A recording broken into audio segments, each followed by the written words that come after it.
Not just throw them on and go for a 20-mile hike. That's a recipe for some blisters. All right, everybody, we're here for another front porch product review with the guy with the pink gun, and today we have the Lowa boots. The Renegades. Now, I have already done a video about my unboxing or first impressions or so on and so forth. If you haven't seen that video yet, go back and watch that video first. What we're going to be doing here is kind of my thoughts so far. I have worn them quite a bit. We're going to go over what I think of them now, as well as I have the Water Stop Pro by Lowa. It's specifically designed for their boots. We're gonna actually be waterproofing these bad boys and getting them ready for South Dakota. Now, if this is your first time to the channel, this is the first video of ours you are finding, hit the subscribe button. Turn on notifications so that you actually get a notification that we post a new video, because we're putting out content every single day for you viewers. All right, let's go ahead and get started. Now, to talk about, I want to break down a few things. I've got this little scrubby there. I want to break down a few things, and while I do that, I'm going to unlace these because we're going to be waterproofing them. First of all, these boots took, in my opinion, forever to break in. I felt like they would never truly be broken in. And there were a couple different things that I did in order to help with that process, but I'm gonna say the average boots that I've bought in the past, they feel pretty dang comfortable, and in a week, couple days maybe, of good use, they feel pretty broke in and pretty comfortable and ready to roll. These, not so much. Now, at the same time, all that being said, I'm hoping that's going to be to my advantage here in the fact that I put the time in, I got these boots broke in, and now they're going to last a while broke in. Because those same boots that I've worn in the past that are easy to, roll right into that break-in period, they don't last very long. I'm talking half a season or a season, and I've got a blowout somewhere to where they're basically, let's see if we can limp them along and then get another pair for next year. Now, these boots, I'm gonna say, well, I'd have to look at the exact timing on how long I've had them, but I've been wearing them quite a bit during training, and by quite a bit, I mean every day that I've been training.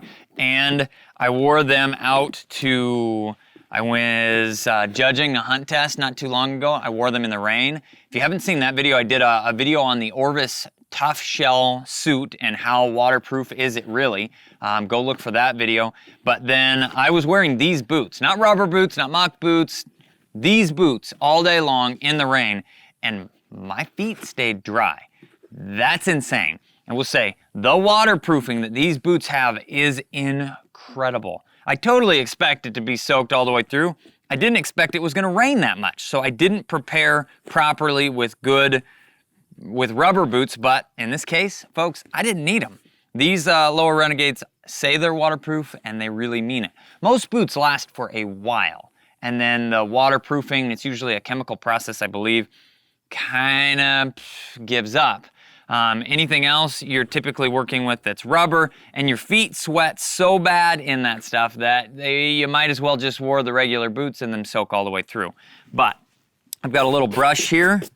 I'm gonna clean these up, but they lasted all day in the rain. That was one of the biggest things I would say that has a little grass seed down in here. That's one of the biggest things that's impressed me about these boots. Now, all of those things being said, I'm not about to test my luck and just try and keep rolling through with them. I got the Lowa specific, this Water Stop Pro, and the reason for it is it's a non-wax base, because if you use a beeswax or a wax-based boot, wax, how many more times can I say wax? They say that will prevent the boot from being breathable at all anymore and ultimately not hold up the same, which I've used in the past, other boot waxes, specifically one Kenetrex makes that I thought was pretty good stuff. And what we're gonna go ahead and give this a shot. It's in a spray can, and it says the more you use this, the better it's gonna work. So we're kind of building up the waterproofing that holds in the boots itself. So I've got this boot, it says to apply to a clean boot.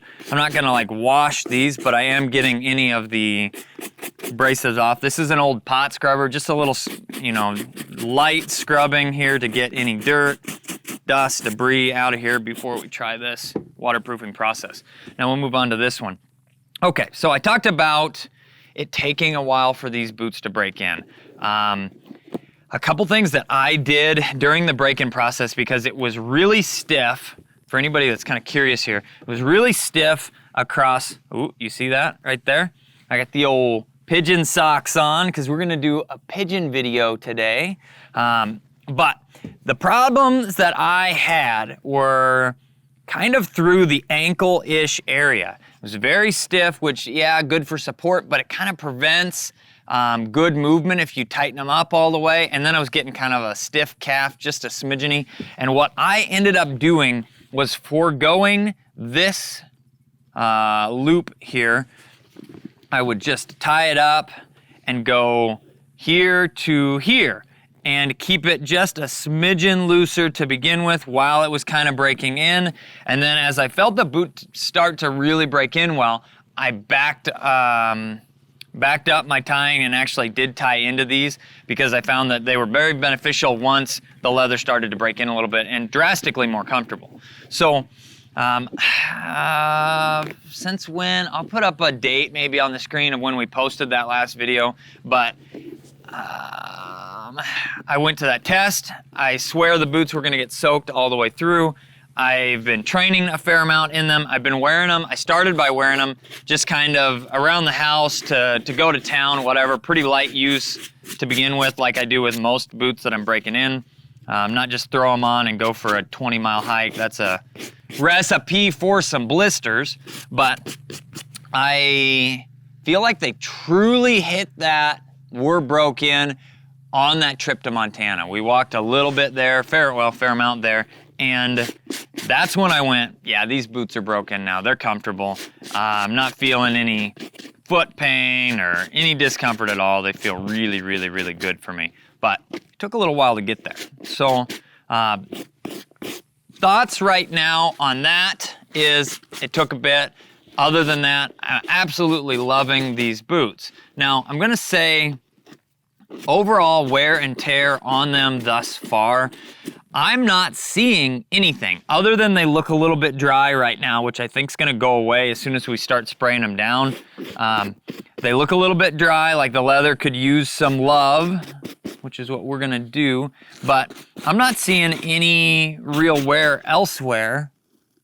No, that's just different colored material. I'm not really seeing any wear. Typically, we start to see some wear in these seams, where maybe my feet rub together a little bit, or when we kick through that thicker brush or any kind of abrasives on here, you start to see a fair amount of wear across the toe. I don't know if it's the angle of it or just the double reinforcer, just the quality of the leather, but I'm really not seeing the same wear and tear that I would normally see in the amount that I've walked these boots already. So, okay, so these guys are pretty well cleaned up, and reading through these directions, it says definitely do this outside. Don't throw this can into fire or it will explode, and don't be trying to do anything with fire because it will explode. It says it all over the whole bottle, extremely flammable. So here we've got instructions. Impregnates and protects all the materials effectively against water and dirt. It's a good thing. We have PFC free, suitable for Gore-Tex and other climate membranes. It says use for all smooth and suede surfaces. Do not use on patent leather or synthetic materials. Test first in a hidden section. I don't care what color it changes these. And then it says treat large surfaces only outdoors. Spray clean materials from a distance of approximately 30 centimeters. How far would 30 centimeters be? Centimeters, I don't know, half an inch? I don't know. This far? What do you think? Let's go ahead and try it. Shake it up. All right, so we're gonna go. Yeah, that looks pretty good. Getting a little closer. My drift is going this way, so I'm going to switch sides here. It says the more that you use repeated applications is going to only better the product's ability to work. So I love waterproof boots, so I'm going to probably be repeating this. Now it doesn't actually say on here, it says treat all surfaces. Allow to dry, repeat use enhances protective effect, okay? I'm gonna go with my 30 centimeters is getting pretty bad here. Whatever 30 centimeters is. I don't know. Okay, so that's looking where we've got a fair amount of the stuff here in the boot. I'm liking that. I got a little bit on the rubber. I don't think it's supposed to do much for the sole. The other side of it is lugs on these. I've got really good grip. You know, the Hoyt's Vibram soles are good, and they're pretty much in every quality boot made, so there's no real difference or advantage with that. I like them for the type of hiking and walking we're doing. Let's go ahead and move on to this one. I got a feeling a can's gonna go a little ways because it doesn't really feel, I got a second can just in case. I didn't know how much it would take to really do a pair of boots. And Kat's got hers. She hasn't been wearing them quite as much, but I know she'll need them waterproofed probably before we start hunting a lot this fall. All right, I feel like we got pretty good coverage on both of those. I am going to let those dry, and then I will end up relacing them. Now, I want to give you just a heads up. I'm going to try and document to the best of my ability what kind of wear and tear that these guys see through guiding and hunting. We have 3 good weeks ahead of us in South Dakota. Then we're gonna do some hunting around here in Kansas. Then we'll go back to South Dakota for a short stint just for fun. Most likely then down to Texas, either the Panhandle or South Texas, depending on exactly what bird numbers we're looking at. And then from there, I will finish, Texas will pretty much finish the upland game. But these guys will be with me the whole way, and I'm gonna do my best to take some pictures and show the advancements of the wear as we go through that process and tell you, kind of a final thoughts, if you will. Maybe I can talk Tommy Lauren into being on the show. Thumbs up for anybody that wants to see Tommy Lauren talking about some boots with me. Yeah, we'll see.